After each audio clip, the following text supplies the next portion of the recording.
What up, nerds, and welcome to a very special episode of Straight Chilling. I, of course, am Bob, and with me, as always, is Randy. Howdy. And Justin. Oh, hello. And we do have a very special guest joining us as well. And everybody, please give a very warm welcome to writer, director, editor, Barnaby Clay. What's up, Barnaby? I'm very good. Nice to meet you guys. Thanks for having me.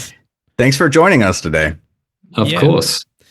You've got a brand new movie coming out called The Seating. It's dropping Friday, January 26th.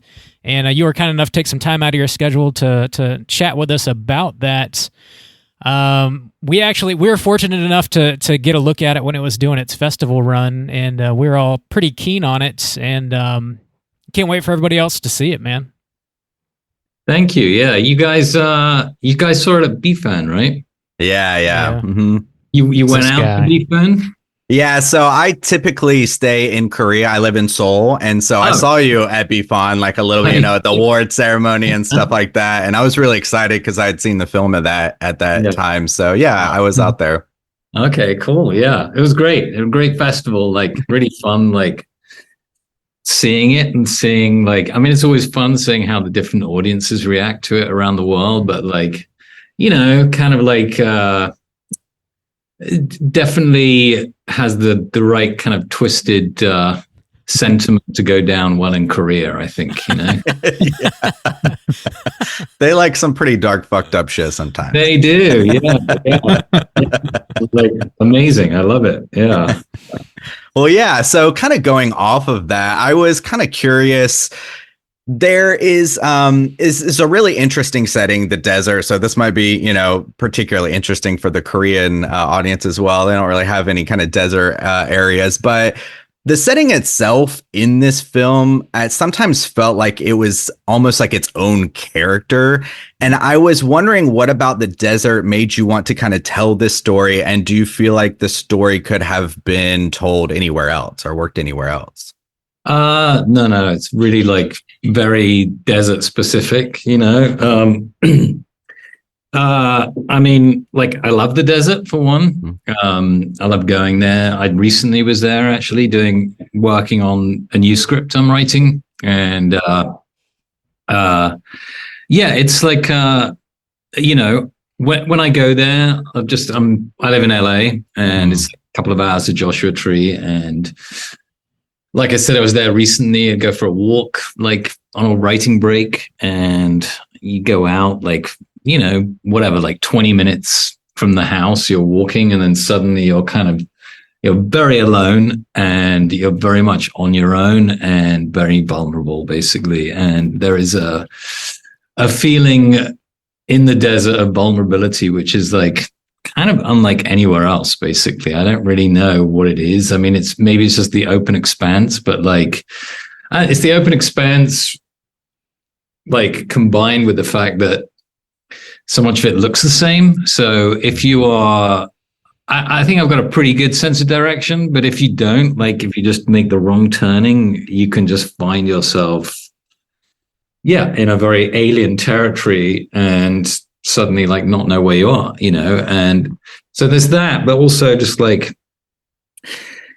it's just, I don't know. There's just, I think when you're in the desert, it brings up these kind of primal feelings, and which I was really interested in the film.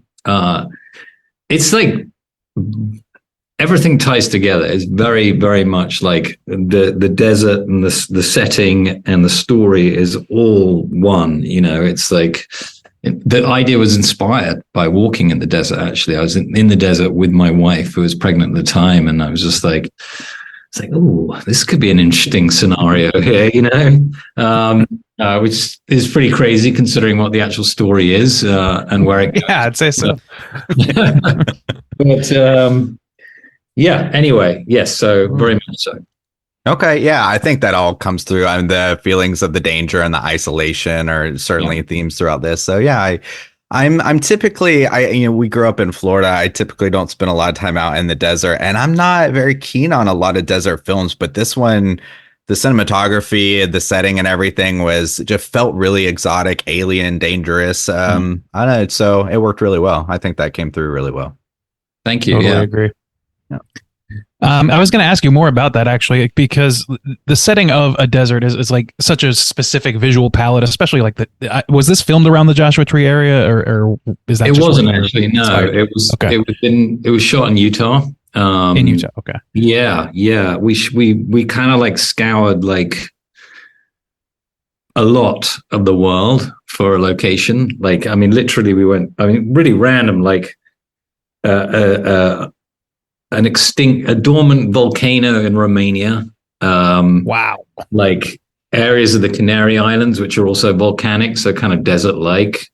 The desert in northern Mexico. We like went all over the place, and then suddenly found this spot in Utah, which just seemed like, I don't know, it just had this just like such interesting textures to it. It was immediately exciting. Although I had a lot of grass on the ground, which I really didn't like because it was so green. I wanted it to be more like barren and harsh, and so yeah. But anyway, it was a bit of a journey finding that spot. About 2 years, really, actually.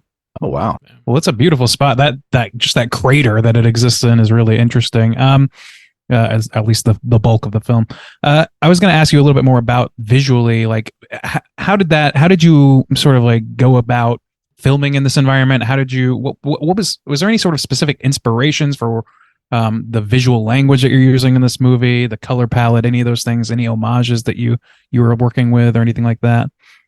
I mean, it was very influenced by a lot of like Australian movies from the 70s, actually, like Walkabout, which is not actually Australian English co-production, but Walkabout, Picnic at Hanging Rock,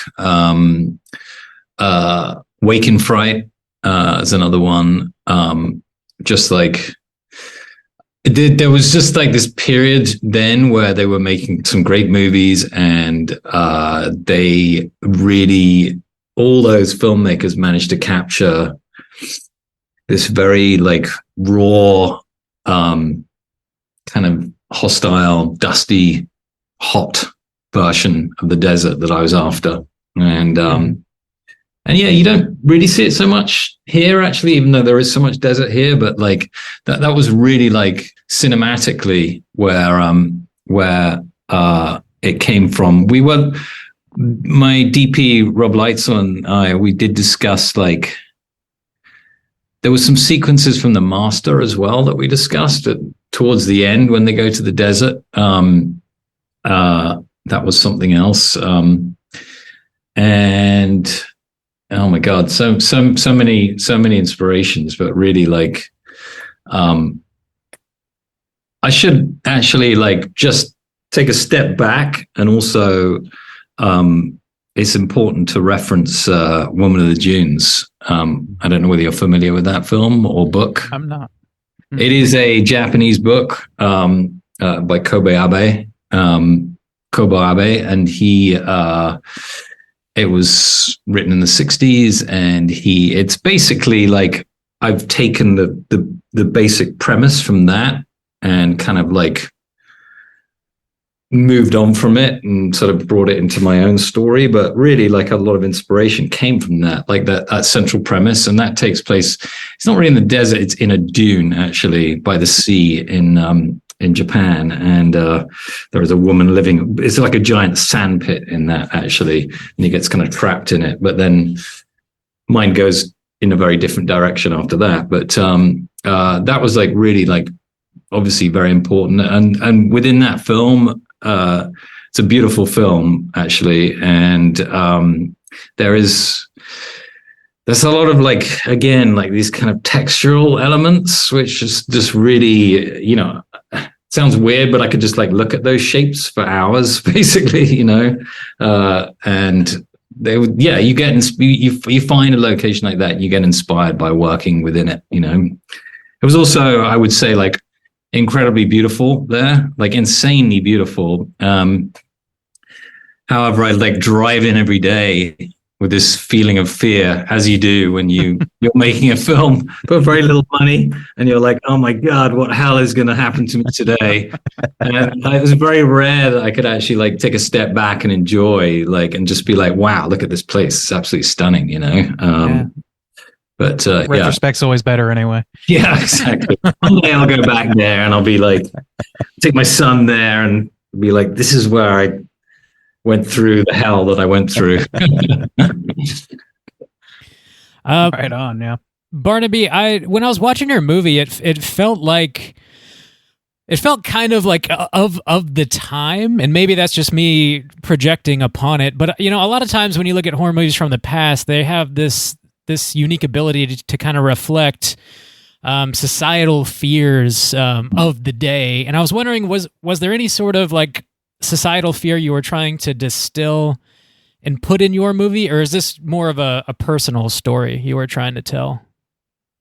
I mean, yeah, I mean, there is a kind of like, obviously I feel like we're pretty, the deeper we get into our like technological addictions, the more, we find it hard to like, step out of that and like function within the basic, within nature. And I think that like, there was certainly an element of that, like this person finding themselves in that situation he's so used to his life and just like being presented by a situation where it's just like, yeah, it's very simple and you're really at the mercy of the situation and the nature that surrounds you. And I think that was, really very much an important thing. And also when you are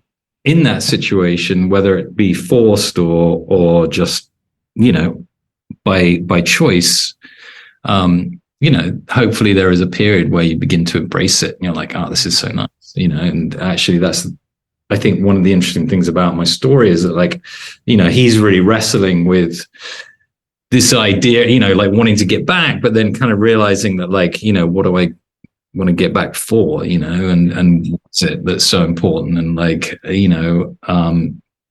and actually like there's some kind of basic simplicity in the life that's been enforced upon him, which is quite, I don't know, there's something I guess easier about it on a certain level and more pure in a way. Sounds kind of nice the way you describe it. It's time to make a vacay. Let's go to the desert. Yeah. Well, so something that was, I'll try to keep it, spoiler free as well, since the movie's just coming out. But throughout, there were these kind of elements of folklore. It felt like you have the chapters. There's some imagery that's going on here. And I was curious if there was any specific folklore stories or anything specific that inspired you, or what kind of inspired this lore that's going on throughout this film?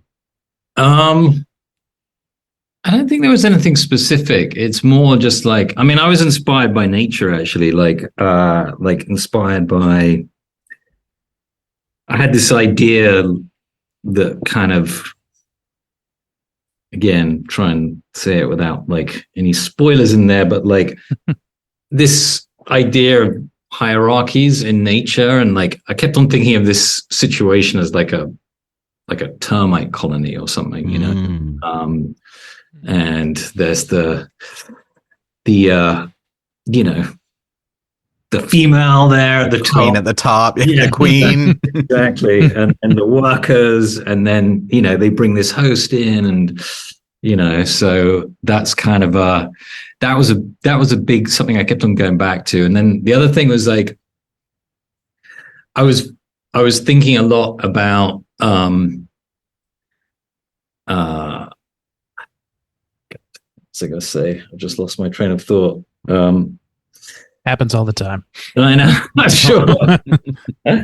Oh fuck, never mind. I'll move on from that. But yeah, it was just like, it was a lot of, it was okay. Yes, now I remember. I was very much like thinking about always trying to keep it like 1 foot in reality. I really wanted to make sure that it never dipped into kind of like any level of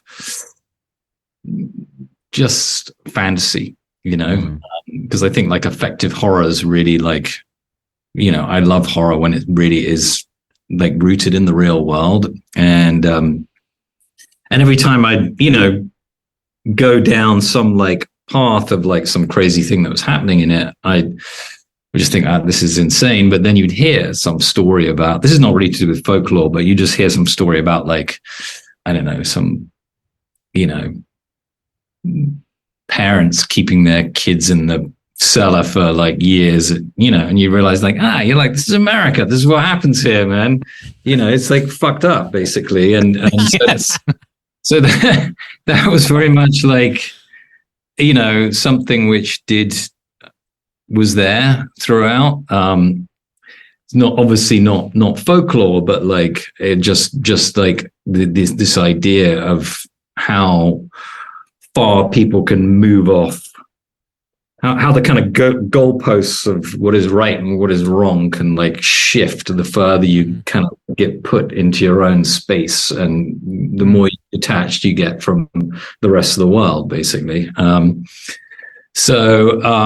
But yeah, I mean, obviously there were, I mean, everybody loves The Wicker Man, and like that's something which is always kind of, I saw that when I was a child, and it's just like stuck with me forever. And like that situation of, I certainly thought of that a lot when I was thinking about, actually more than anything, about like my lead character. Actually, I was just thinking about the type of person he was, and how kind of like rigid he was, but I tried to kind of like, when you start building the world, you then start building out from that, levels of folklore within it, and the rules. Really, it's the rules of the world, and there was certainly, I think there was a lot more in the script that we didn't actually get to shoot, and it was some nice stuff as well, but kind of was just like, we just didn't have the money all the time. But it was just this suggestion of like, this happens over, it suggested that this is generational, and this has been going on for maybe like 2 or 3 generations. So, it's folklore within its own world, I guess. Yeah, I noticed there was like a very strong feeling of cyclicalness going on like throughout everything pretty much that's happening in the movie. Yeah. And I mean, it's clear why, especially having seen it through the end. This is another endorsement for you, sweet listeners. Go watch this movie so we can talk more at length. Yeah, and you were talking about a lot of stuff that hit the cutting room floor, the editing in the writer's room anyway. I was curious about that. Like, I'm always interested to find out what like a filmmaker really gloms onto and really like fights to keep in the film at all costs. Yeah. Was there any specific thing in this film that you would point to for that? I mean, well, I don't think there was anything that like I was like holding. There was a lot of stuff which I had to lose just because financially we didn't have the time, or we just didn't have the resources to make it happen. But like, generally these things just have a really weird way of kind of finding the right route, basically. Like, I will say that the ending was a completely different ending. Wow. In the script. And well, no, the ending that's written that is now in there was actually the first ending that I wrote. And then I just felt like it was a little bleak, basically. And what? No. And so then I wrote a different ending, and it was much more involved. And I don't want to go into it, but but I realized after like 3 days of shooting that there was like no chance of it happening. So, so I had to rewrite it. There was a lot of like we shot 6-day weeks, and on the 7th day, when everybody was out like hiking around Utah and enjoying it, I was in my motel room basically rewriting, like just having the worst time, but like doing it. This is what you do. And so there was a lot. I mean, there are some things like there's some things that I have cut which I slightly regret. It's generally like cutting for time or whatever, just to kind of move the story along quicker. And like, yeah, they kind of give me a little. I had a kind of one like long shot which was basically showing where the boys lived, and it's just like a kind of a cave, but it's really primal and it's really pretty gross and fucked up. And it was kind of like I was going for some feeling of it, reference of like a birth canal as well. And it was just all like, it was interesting. And, but it was, it just didn't quite work in the end. It was like when we rushed it, we shot it, and it just didn't quite have the force that I want, the impact that I wanted, and it just got cut. And so, many things, but the things that I really, I think that one of the deaths towards the end, I won't go into it too much, but you probably know which one is like, that was really hard to do. And, but I really wanted to do it. It was really important. The way it happened. And actually, interestingly enough, we thought it was going to be really hard, but actually it was one of the easier things to do, Really? Yeah. With the help of some really creative stunt people and incredibly fearless, like 11-year-old stunt boy who just like blew our minds by doing what he did. And some post-production as well. So that was cool. Hopefully you'll figure that out when you see the film. But it was impactful. It was a great moment. So I'm glad that worked out. Yeah. It's these things you're like, there are ways to like, get rid of a character, and you kind of like, again, like I wanted that to be like, again, feel like an act that these kids do, it's like, again, it's within their like code, this is one of the, so I feel like I'm talking in code now, but oh well, yeah, it's hard to kind of dance around some things that keep it spoiler free. But since you brought up the boys and we're kind of on that topic, I was curious. We've seen films that have monstrous children in them before, Children of the Corn, Eden Lake, even more recently. Do you have any particular favorite horror films that feature children as the kind of like main antagonists? Yeah, I mean. Well, actually, like some point, I can't remember what it was. When I was making this film, I hadn't actually seen it before that, but I saw Who Can Kill a Child? Do you know that film?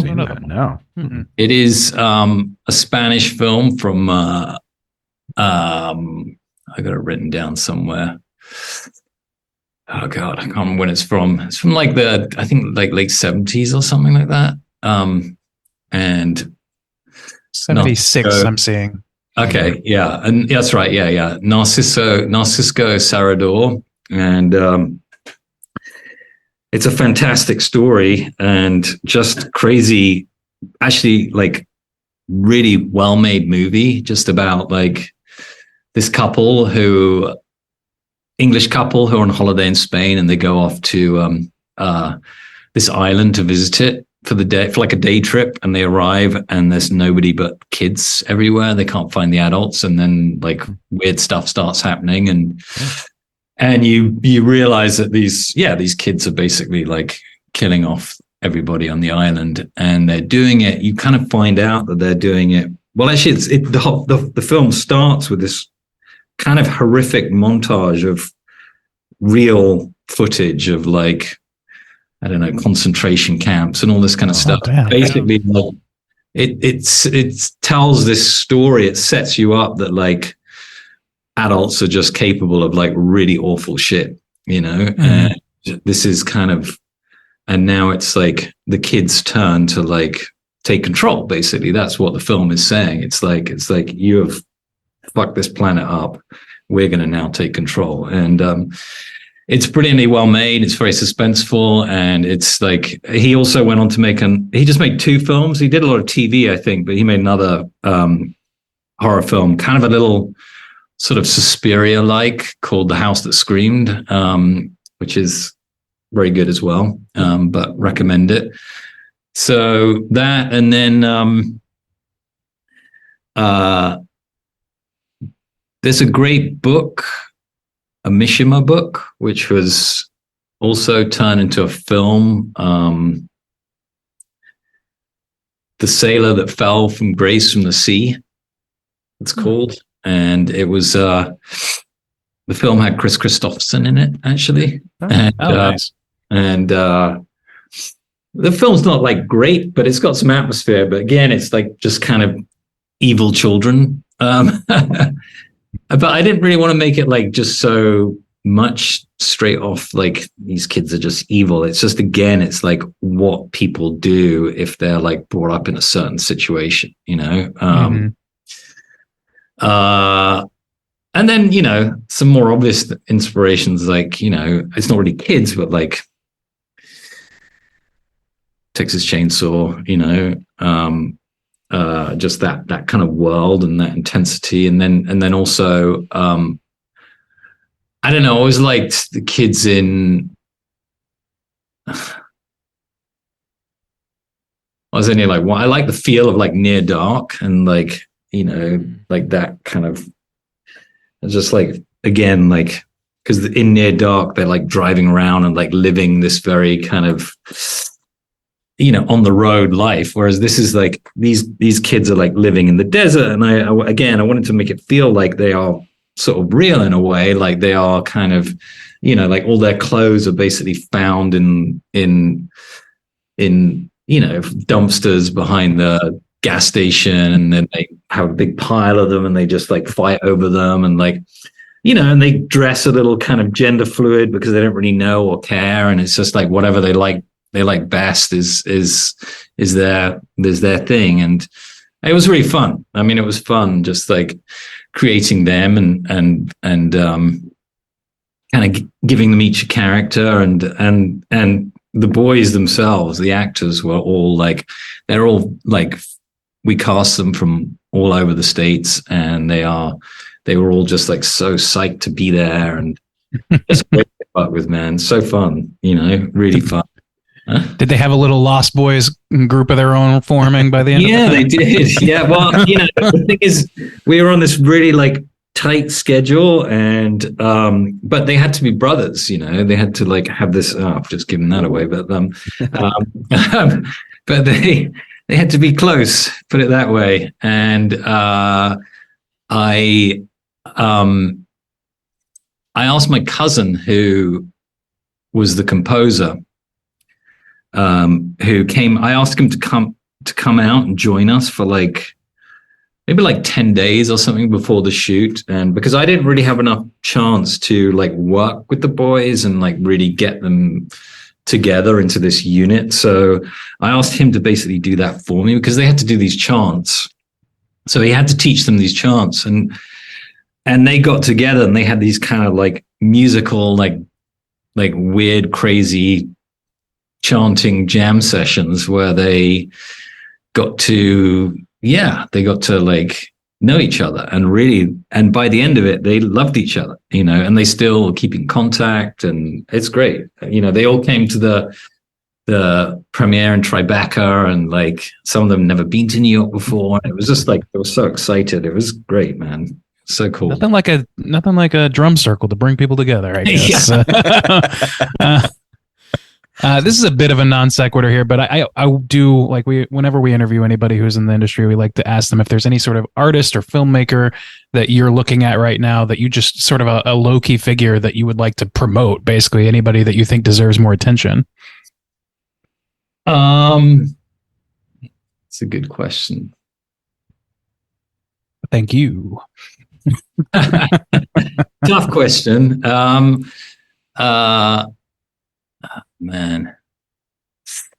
Well, I mean, I would say my composer, because he's brilliant, and his music is like very, I just love what he does. He had a career.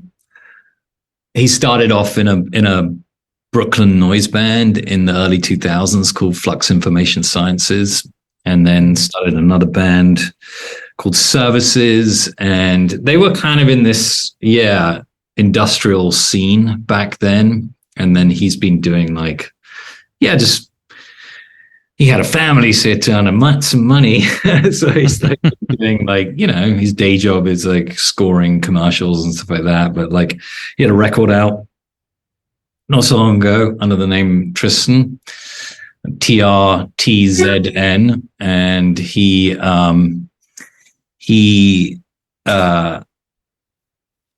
it's just great. I love his music, and I think that I'd love more people to hear it.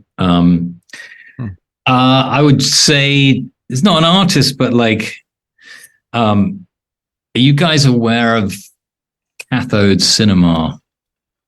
No. Instagram. They're like an Instagram collective, I guess, and they program films maybe 4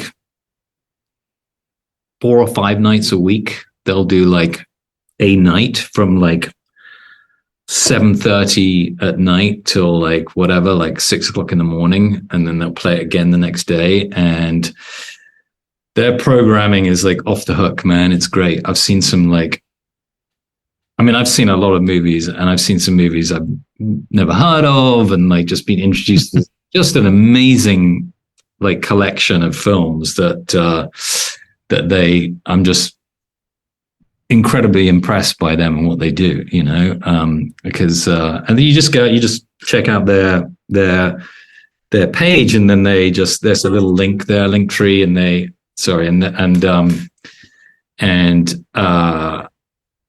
just stream these films all night. And they also have awesome music videos from the 70s and little kind of short films in between, all very period, but perfect, So urge you to check. I'm looking at their Instagram right now, and the first image is of Neil Breen, so I'm in. I'm sold. Yeah. No further questions, Your Honor. There you go. That's their vibe. It's all over the place, man. It's high art, lowbrow. It's it's perfect for me because that's my thing. It's I like high art. I like lowbrow. Not so mad about the in between. That's all. One extreme or the you other. And me, buddy. Yeah. Exactly. To kind of round us out, you strike me as a bit of a music guy. Looking at some of the stuff you've done before, you've directed quite a few music videos as well as your Mick Rock documentary. And I was wondering, is there anything you've been listening to lately you'd recommend folks check out, or just what have you been getting into? Well, I'm writing a new script at the moment, so I'm listening to a lot of kind of funny music in the background. Yeah. Really, music concrete. Do you know that? Do you know what that is? It's kind of pretty avant-garde, industrial kind of. Is it sort of something like ambient that? Industrial? Yeah, just weird, basically. I'd say the last show I went to actually was Floating Points with Pharoah Sanders. Did you hear that record? No, I don't know that one. Okay. He is an electronic musician from London, Floating Points, and he did this record. I think it was actually 2022 it came out, I think. But I missed it when it came out, but he just played at the Bowl, the Hollywood Bowl here in LA, and he wrote this piece of music, and it's like a cycle of songs. And it was like the last thing that Pharaoh Saunders did. He wrote it for Pharaoh Saunders, and it's just like insane. It's so beautiful. It's just like a complete just like astral trip. It's like if you want to just like listen to something and just get lost, and it's beautiful. It's absolutely stunning. Yeah. So that was that's definitely something. What else have I been listening to? I've been listening to some really weird stuff recently, basically. Cool. It's not weird, but that's been my vibe. Yeah. Very cool. Is the new script horror based? I just want like a little sneak peek. Yeah. It is actually. Yeah, it is. Okay, cool. It's like it's very different. It's like based it's set in New York City, and it's like kind of more like where kind of Polanski meets like Cronenberg. It's Sounds awesome. Yeah. It's a little kind of, it's got sort of body horror, like in the body horror in the Upper East Side, that kind of vibe. Basically.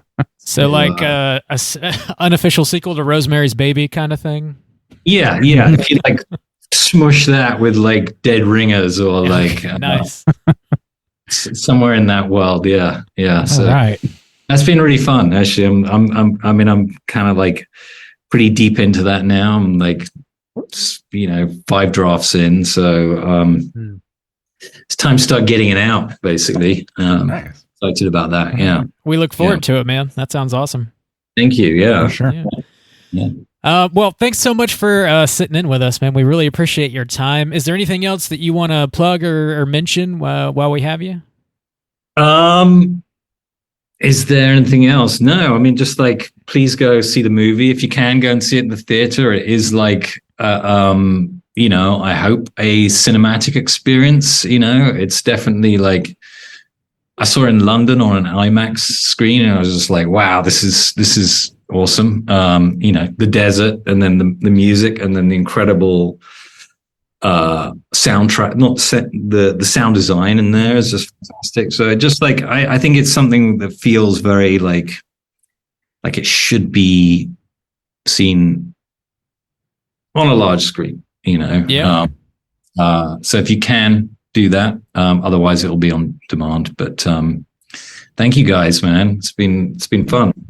Yeah, absolutely. To wax your car a little bit, all three of us, I think we had to take your film out of our top 10 for 2023. So we were all just like, well, we do next year, Well, we do really. Yeah. We're like, encourage people really, really to watch this one, because we were all so excited for everyone to see it. And we're excited that it's coming out, and excited for you.